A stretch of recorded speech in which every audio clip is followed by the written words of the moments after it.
Welcome back, everybody, to the Deep Dive.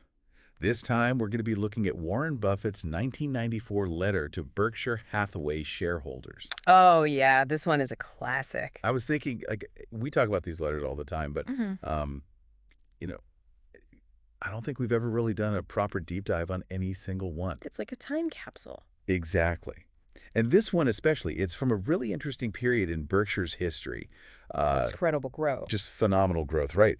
And, just thinking about it, they took Berkshire from what, like 22 million to almost $12 billion Mm. under his and Charlie Munger's leadership. I mean, that's kind of mind-boggling when you think about it. It really is.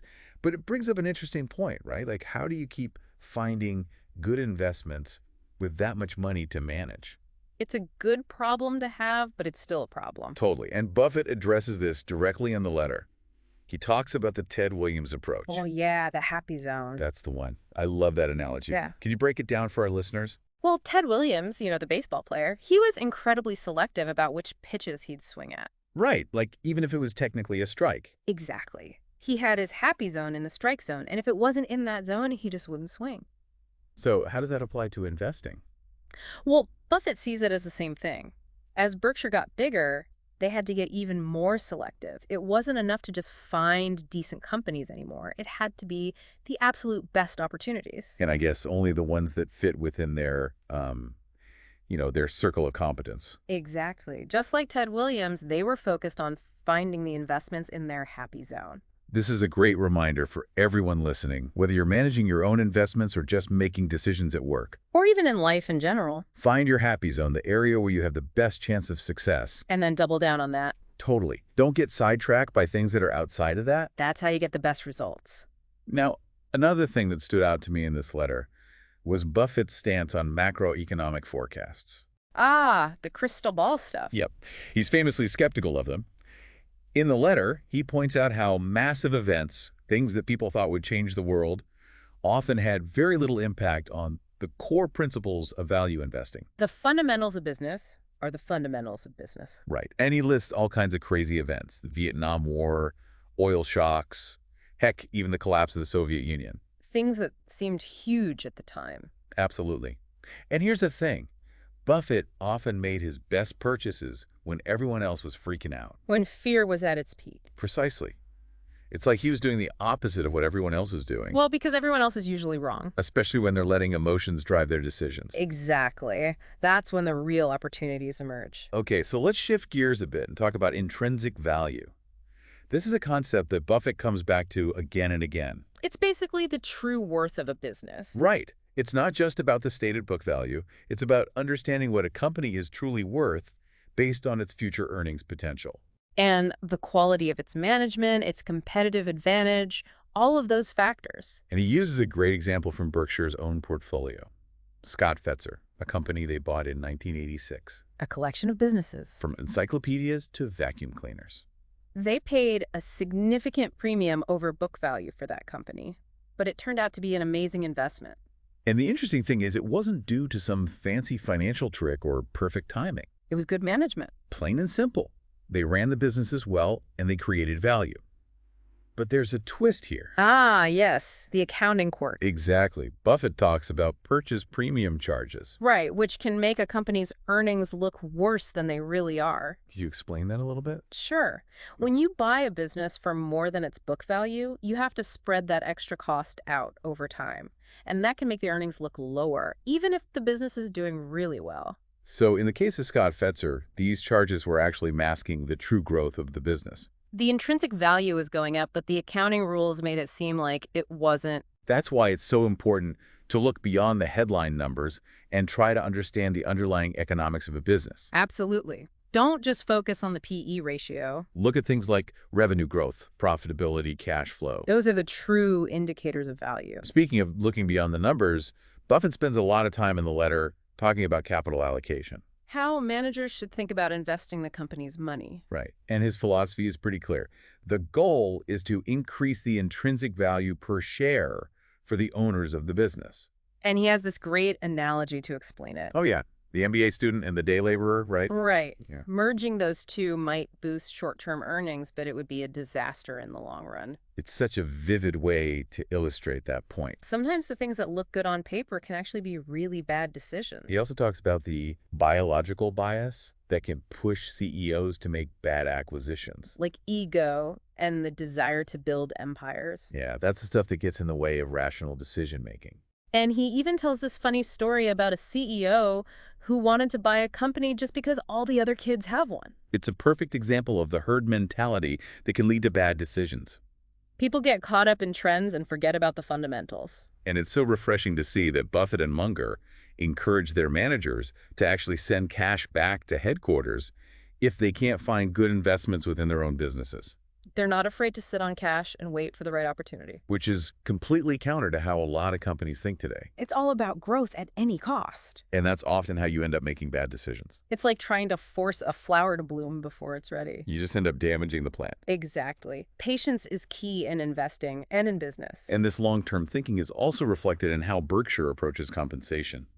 They want to align manager pay with the actual results they achieve. It's not about rewarding people just for showing up. They have a system that rewards outperformance and penalizes underperformance. It encourages managers to think like owners. Exactly. If the company does well, they do well. If it doesn't, they don't. And get this, the compensation agreement with Scott Fetzer's CEO was negotiated in 5 minutes. No lawyers, no consultants, just a simple agreement based on trust and a handshake. That's amazing. It's such a contrast to the way things are usually done. Buffett believes in keeping things simple and straightforward. And focusing on what really matters. The fundamentals of business. So that's a good overview of the first part of the 1994 letter. We've covered a lot of ground. From investment philosophy to capital allocation to compensation. And we've seen how Buffett's thinking has shaped Berkshire Hathaway's incredible success. But there's still much more to unpack in the rest of the letter. We'll dive into Berkshire's insurance operations, their stock portfolio, and some of Buffett's most memorable anecdotes. Stay tuned for the next part of our deep dive into this fascinating document.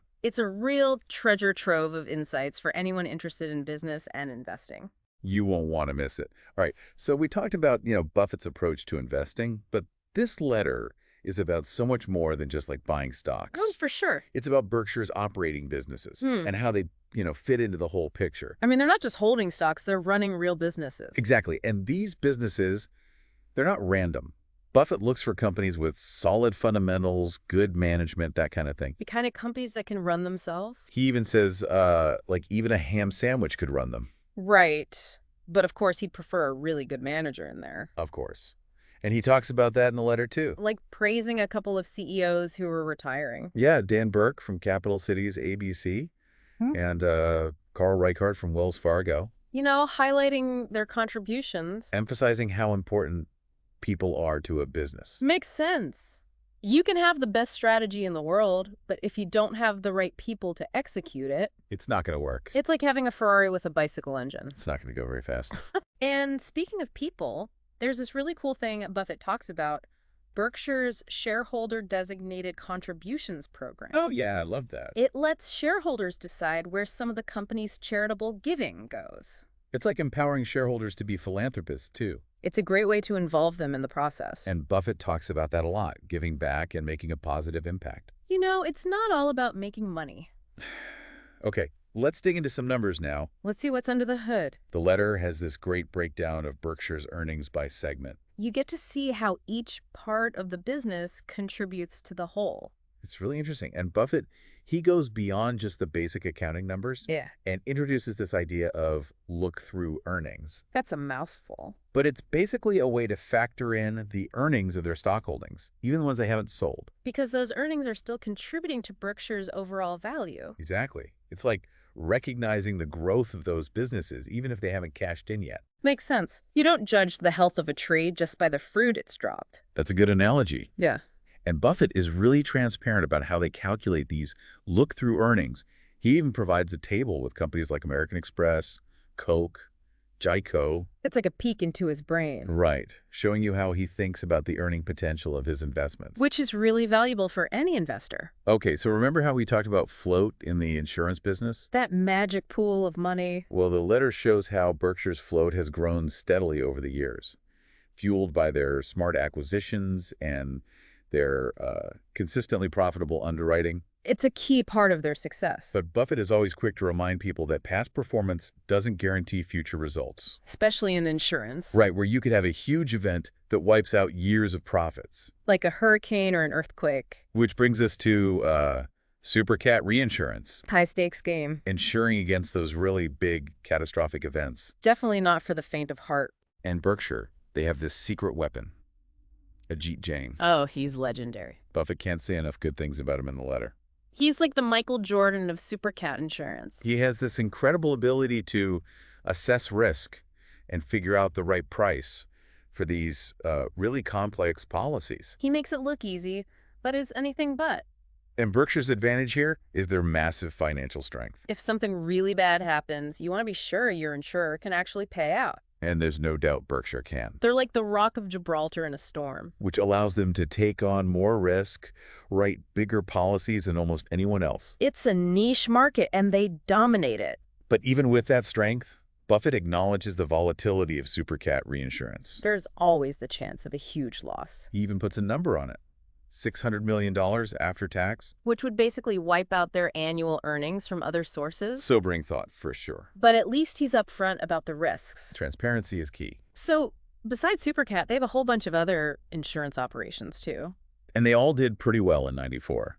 contributing to their overall profitability. It all comes back to discipline, picking the right risks. Knowing when to say no. Absolutely. Ah. Okay, let's switch gears again and talk about their common stock investments. The bread and butter. This is where you really see Buffett's philosophy in action. Finding those wonderful businesses at attractive prices. And he says it so simply. He says the best investment ideas can usually be explained in a short paragraph. If it takes you pages and pages to justify it, it's probably too complicated. And he prefers to buy whole businesses. But when that's not possible, he's happy to buy a piece of a good one through the stock market. Same philosophy, different approach. He talks about adding to their existing holdings like Coca-Cola and American Express. Doubling down on what works. And then there's the American Express story, which goes way back. Oh, yeah, to the salad oil scandal. He first bought shares in the 50s, when American Express was much smaller. And then in the 60s, when everyone was panicking, he made a huge bet on them. Classic Buffett, buying when others are fearful. And by 94, they owned almost 10% of the company. Patience and conviction paying off. Big time. Okay, before we wrap up this part, I want to touch on something we mentioned earlier. Mistakes. Ah, yes, everyone makes them. And Buffett, to his credit, talks about his quite openly, Like selling cap cities too early. which cost him over $200 million. And then, of course, the U.S. Air investment, The big one. attributed to sloppy analysis and maybe a little hubris. It happens to the best of us. He really misjudged the airline industry Didn't see the impact of deregulation. and ended up writing the investment down by a whopping 75%. Ouch. But he takes it in stride. He even says you don't have to make it back the way that you lost it. Which is a good lesson for anyone who's made a mistake. Don't dwell on the past, just learn from it and move on. So that wraps up part 2 of our deep dive into this amazing letter. We've covered a lot of ground, from operating businesses to insurance to common stock investments. And even some of Buffett's more human moments. But we're not done yet. There's still more to come in the final part. We'll look at Berkshire's future, how they're thinking about deploying capital, and some of those timeless principles that guide Buffett's decisions. Stay tuned for the exciting conclusion to our exploration of Warren Buffett's 1994 letter to Berkshire Hathaway shareholders. Wow, we've really gone deep on this 1994 letter from Buffett. It's amazing how much there is to unpack. So much wisdom crammed into these pages. A real masterclass in business and investing, like we said. Absolutely. But as we wrap this up, I want to think about the future for a bit. Look, Yeah. because Buffett talks about that in the letter too. The challenges of keeping up this incredible growth, right? Exactly. He acknowledges it's going to be tough to maintain the same pace as Berkshire gets even bigger. The bigger you get, the harder it is to make a real difference with each new investment. Right. It's like each swing needs to be a home run. And the more home runs you hit, the harder it is to find another pitch worth swinging at. Such a good analogy. It's like trying to, I don't know, turn a cruise ship on a dime. But Buffett seems pretty confident that Berkshire can keep creating value. He believes in the power of their structure, giving managers so much autonomy. Letting them run their own show, be entrepreneurial. And of course, they're always on the hunt for new acquisitions. Finding those hidden gems, those undervalued businesses. But I'm curious, do you think Berkshire can pull off the same level of success today, in this current market? It's a really good question. Everything's so different now than it was back in '94. We've got tech giants, global markets, interest rates are still weird. Right. All these new factors to consider. But I think those core principles that Buffett lays out, focusing on value, ignoring the hype, finding good management, those are timeless. Yeah, I agree. The fundamentals don't change. It's like the tools might be different, but the goal is the same. Find businesses that are going to make money And make a lot of it. over the long term. So while the specific investments might change, that philosophy, that's what makes Berkshire work. And that's what investors can learn from, whether they're managing millions or just their own savings. Right. The principles apply at any level. Speaking of principles, you know what else really stood out to me in this letter? What's that? How much Buffett's personality comes through. Oh, yeah. He doesn't hold back. It's not just numbers and analysis. There's humor in there, stories, even personal stuff. Talking about Nebraska football, playing bridge. It humanizes him, Makes him relatable. Because you can be brilliant. You can be this investing legend, but still be a regular person who enjoys life. Right. And that's part of what makes him so likable. Makes you want to root for him. Exactly. So I think that's a good note to end on. I think so, too. We've covered a lot of ground in this deep dive into Warren Buffett's 1994 letter. From his investment strategy to the nuts and bolts of Berkshire's businesses. And I think the biggest takeaway is the fundamentals of good investing, they haven't changed. Find good businesses. Hold on to them. Be patient. Don't try to get rich quick. Don't follow the crowd. Think for yourself. And remember, investing should be fun. It's a journey, not a sprint. So learn as much as you can, explore different ideas, and enjoy the ride. We hope you enjoyed this deep dive as much as we did. And we'll see you next time on The Deep Dive.